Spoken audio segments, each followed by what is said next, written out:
नमस्कार, मेरा नाम है आशीष पी मिश्रा और सनातन संस्कृति भारत पॉडकास्ट में आप सभी का बहुत बहुत स्वागत है। गीता के सरल अर्थों वाली इस श्रृंखला में आज हम बात करने जा रहे हैं अध्याय 5 की। इससे पहले अध्याय 4 में हमने जाना कि 4 वर्णीय व्यवस्था क्या है, क्या इसका आजकल की जाति पाति से कोई संबंध है, कर्म का सच्चा स्वरूप क्या है, यज्ञ कितने प्रकार के होते हैं और कृष्ण जी ने बताया कि कैसा मनुष्य ज्ञान के योग्य है और वो ज्ञान को प्राप्त करता है। आइए आज आरंभ करते हैं अध्याय 5 जो है कर्म संन्यास योग। तीसरे और चौथे अध्याय में अर्जुन ने भगवान से अनेक प्रकार के कर्मयोग की तारीफ सुनी, प्रशंसा सुनी, परंतु बीच बीच में इस बात का भी संकेत मिला कि इन सबसे अधिक श्रेष्ठ मार्ग भी है जो है संन्यास योग।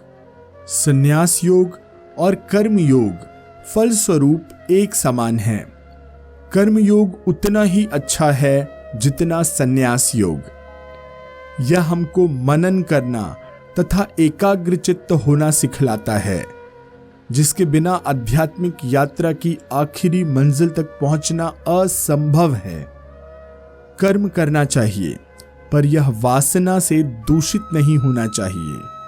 स्वार्थ रहित सेवा में अपनी शक्ति को एकाग्र करके मनुष्य अंदर ही अंदर संन्यास की ओर विकास कर सकता है। ऐसा विचारशील पुरुष ध्यान मार्ग पर सुगमता से, आसानी से चलकर अपने लक्ष्य तक पहुंच जाता है। ऐसा कर्मदक्ष व्यक्ति जिसके सारे पाप धुल चुके हैं और जो द्वंद्वों, दुविधाओं, सफलता, असफलता, हर्ष, शोक आदि से, क्षोभ से मुक्त हो चुका है, वास्तविक आंतरिक शांति का अनुभव करता है। अब अर्जुन पूछते हैं कि हे कृष्ण, मैं अब भी असमंजस में हूं, क्योंकि आप कर्मों के संन्यास की और फिर कर्म योग की प्रशंसा करते हैं। श्री कृष्ण कहते हैं कि हाँ अर्जुन, कर्म संन्यास और कर्म योग यह दोनों ही मनुष्य को उसके आध्यात्मिक उद्देश्य तक ले जाने और अंतः मुक्ति देने का आश्वासन देते हैं। स्वार्थ रहित कर्मों का आचरण करना कर्म न करने और हिमालय की गुफाओं में जाकर ध्यान लगाने की अपेक्षा कहीं अधिक अच्छा है। जिसने अपने आप को और अपनी संपत्ति को दूसरों की सेवा में खुले दिल से नहीं लगाया, ऐसे व्यक्ति के लिए पवित्र ध्यान लगाना असंभव है। वस्तुतः ऐसा पुरुष जिसने अपने अहम भाव का सर्वथा त्याग कर दिया है और जो स्वार्थ रहित कर्मों का आचरण करता है, सन्यासी ही है, क्योंकि वह अपना सर्वस्व दूसरों की सेवा में लगा देता है। वह अपने सब कर्मों में ऐसा ही करता है। समाज सेवा की बाहरी दुनिया में या अपने आंतरिक जगत में वह अपने चित्त को परमात्मा पर एकाग्र रखता है और सब प्रकार के द्वंद्वों से सर्वथा अतीत हो जाता है, दूर हो जाता है। स्वार्थ रहित कर्मयोगी जिसने अपने सब कर्मों को परमात्मा को अर्पण कर दिया है और अपने सब कार्य परमात्मा के नाम पर, परमात्मा के लिए करता है, उस पर सफलता और असफलता का कोई प्रभाव नहीं पड़ता। वह अपनी सब इंद्रियों को वश में कर लेता है। आत्मज्ञानी की तरह वह भी अनंत मुक्ति का अनुभव करता है। अज्ञानी और मूर्ख लोग सांख्य योग और कर्म योग को अलग अलग फल देने वाला समझते हैं, जबकि इन दोनों में कोई फर्क नहीं है। अतः एक मार्ग दूसरे मार्ग का विरोधी नहीं है। कर्मयोगी थोड़े ही समय के बाद अपने आप को संन्यास के मार्ग पर बढ़ता हुआ, आगे चलता हुआ पाता है। दोनों मार्ग क्रमशः एक ही लक्ष्य की ओर ले जाते हैं। इस तरह वे समानांतर मार्ग न होकर एक ही मार्ग हैं। मार्ग का पहला भाग कर्मयोग कहलाता है और इसी मार्ग का आखिरी विस्तार संन्यास योग कहा जाता है। अपने विकास की वर्तमान स्थिति के अनुसार जिज्ञासु लोग जहां वे हैं वहां से अपनी यात्रा आरंभ करते हैं, या तो मार्ग के पहले भाग से यानी कर्म योग से, या दूसरे भाग से अर्थात संन्यास योग से। जो लोग ज्ञान योग और कर्म योग को फल स्वरूप में एक देखते हैं वही सच देखते हैं, यथार्थ देखते हैं। जो सांख्य का मार्ग है वही कर्म योग का भी मार्ग है। इसके अलावा बिना यज्ञ भावना से स्वार्थ रहित सेवा के सच्चा संन्यास भाव प्राप्त करना बहुत कठिन है। सच्चे कर्म योग में त्याग यानी संन्यास की भावना होती है, क्योंकि वह कर्म फल की इच्छा का त्याग कर देता है। इसलिए चाहे कोई इस दुनिया में रहकर स्वार्थ रहित कर्मों के आचरण में व्यस्त रहे या हिमालय की गुफाओं में ध्यान मग्न रहे, दोनों एक समान हैं। हर एक हालत में आंख, नाक, कान आदि के द्वारा किए हुए कार्यों के बारे में वह कोई चिंता नहीं करता। यह सब इंद्रियां अपने काम सहज ही करती हैं।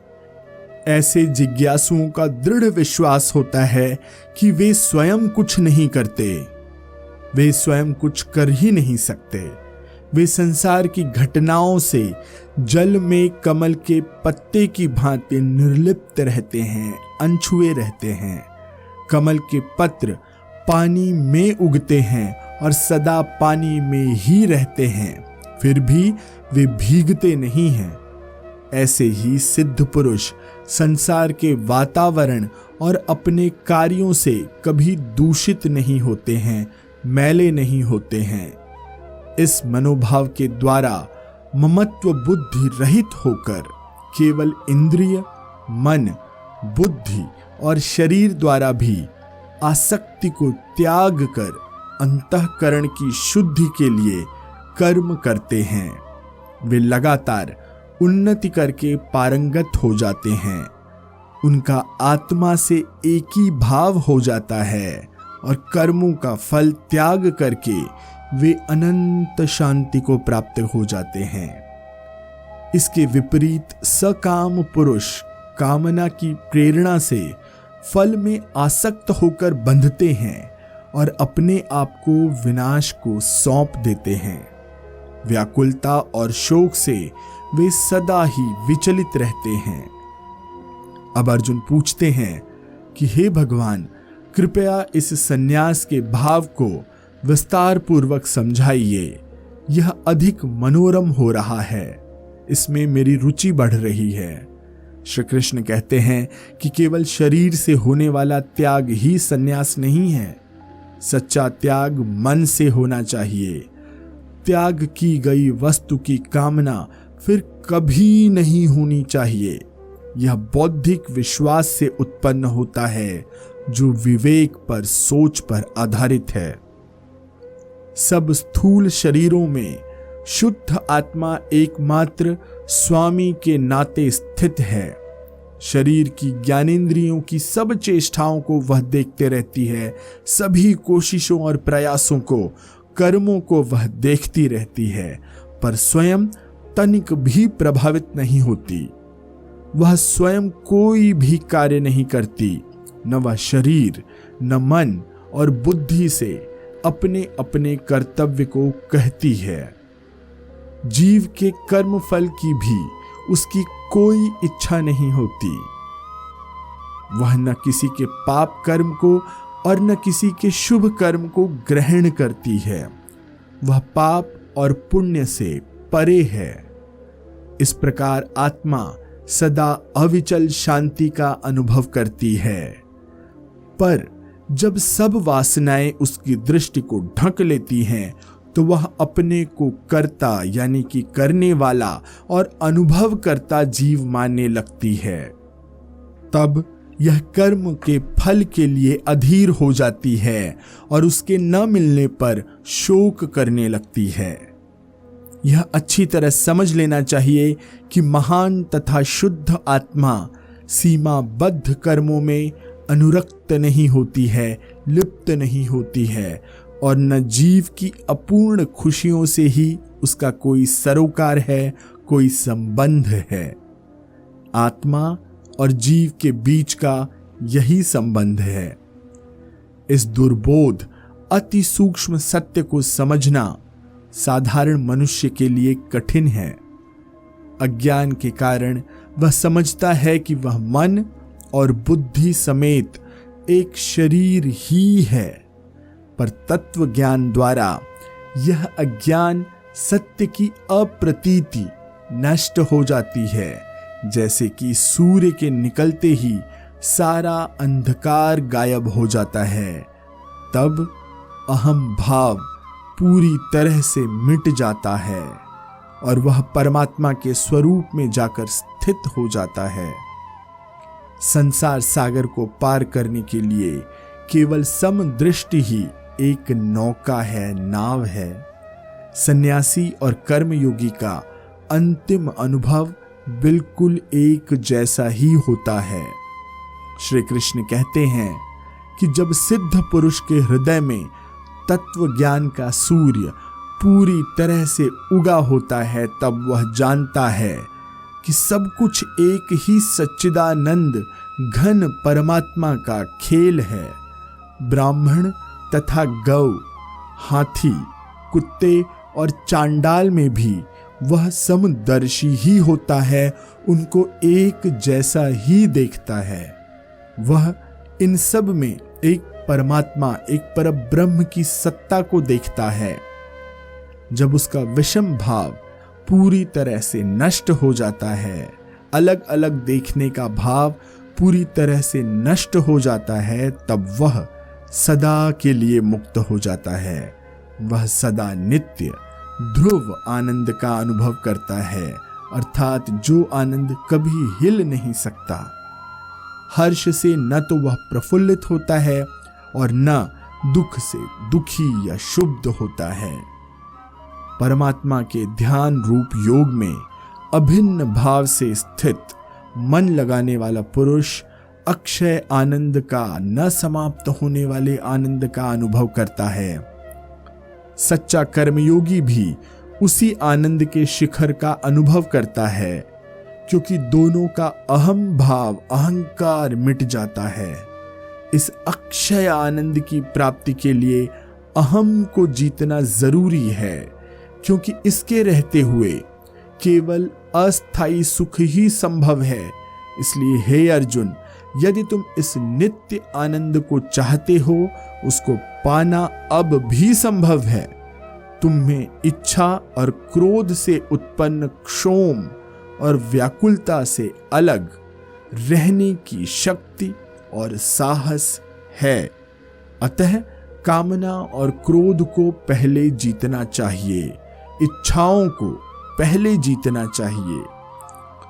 वह तत्वज्ञानी जो आत्मा की दिव्यता को जानता है और आत्मा के परम आनंद का अनुभव करता है, वास्तव में पूर्ण रूप से दिव्य है। साधारण पुरुष भी, जिसके व्यक्तित्व में अच्छाई और बुराई दोनों ही होती है, अपने बौद्धिक पुरुषार्थ से अपने को पवित्र कर सकता है और अपने अहम भाव से, अहंकार की भावना से मुक्त हो सकता है। वह अपनी पूर्ण मुक्ति के परम आनंद को अनुभव करके पूर्ण रूप से उसका अधिकारी हो जाता है। वह मनुष्य मात्र के स्थायी कल्याण के लिए जो लगातार प्रयास करता है, उसी में उसको अपने पूर्ण सुख और संतुष्टि का अनुभव होता है। वह स्वयं सुखी रहता है और दूसरों को भी अपना सुख जितना भी हो सके बांटने का इच्छुक होता है, इच्छा रखता है। वह समाज के सदस्यों के बीच में ही अपने स्वर्ग को पा लेता है, समाज सेवा में ही अपना जीवन लगा देता है। ध्यान योग। जीवन का सर्वोच्च व्रत केवल मनुष्य ही जिसके योग्य है। इस ध्यान योग के संबंध में कुछ संकेत।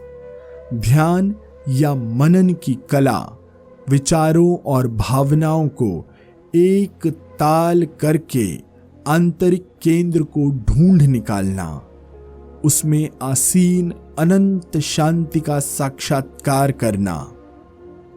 मनन शक्ति को कैसे प्राप्त किया जाए, यह भगवान कृष्ण अब विस्तार पूर्वक बताते हैं।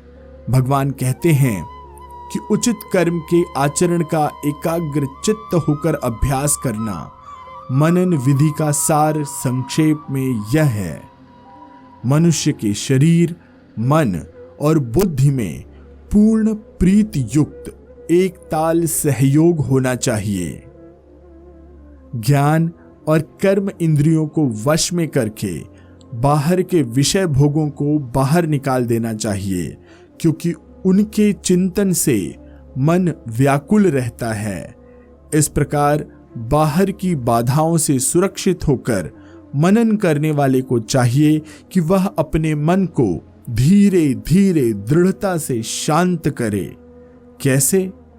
नासिका में विचरने वाले प्राण और अपान वायु को सम करके पीठ को बिल्कुल सीधा करके बैठना चाहिए और चित्त को परमात्मा पर एकाग्र करना चाहिए। मन से भय, कामना और क्रोध को निकालकर चित्त को अपने परम लक्ष्य पर लगा देना चाहिए। ध्यान की विधि यह है, इसमें शरीर और मन अपने अपने कर्मों को रोककर चित्त की सहायता करते हैं। उस परमात्मा पर दृढ़ता से एकाग्र होने में जो सबका परम मित्र है। मनन करने से मनुष्य सारे दिन शांत और प्रफुल्लित रहता है। क्या तुमको और विस्तार पूर्वक विवरण की आवश्यकता है अर्जुन? अच्छा, यदि तुम नियमित रूप से सत्यनिष्ठ होकर मनन का दैनिक अभ्यास करने को तैयार होगे तो मैं तुमको सारा विवरण अगले अध्याय में दूंगा। तो अध्याय 5 कर्म संन्यास योग यहीं पर समाप्त होता है। अगले अध्याय 6 में हम जानेंगे कि भगवान श्री कृष्ण कैसे सिद्ध करते हैं कि सन्यासी और योगी एक ही हैं, उन दोनों में कोई भेद नहीं है। हम जानेंगे कि यदि मनुष्य अपने मन को स्थिर रखना चाहे तो आशा रहित और संग्रह रहित होने की उसको क्या आवश्यकता है। अगले अध्याय में भगवान बताते हैं कि मन को स्थिर करने का तरीका क्या है, ध्यान योग का अधिकारी कौन है और संपूर्ण योगियों में परम श्रेष्ठ योगी किसे कहते हैं। हमारा यह अंक आपको कैसा लगा हमें जरूर बताइएगा।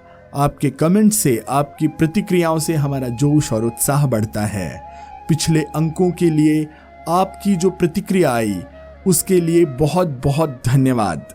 आप हमारे इस पॉडकास्ट को जिस भी प्लेटफॉर्म पर सुन रहे हैं या देख रहे हैं वहां पर हमें लाइक, शेयर और सब्सक्राइब जरूर करिएगा। इस पॉडकास्ट को अपने मित्रों, परिचितों और परिवार से जरूर साझा करिए। यह हमें और इस तरह के कंटेंट बनाने में मदद करता है। आप सनातन संस्कृति भारत को इंस्टाग्राम और यूट्यूब पर भी फॉलो कर सकते हैं। तो आज के लिए बस यहीं तक। आज्ञा दीजिए। धन्यवाद। नमस्कार। जय श्री कृष्ण।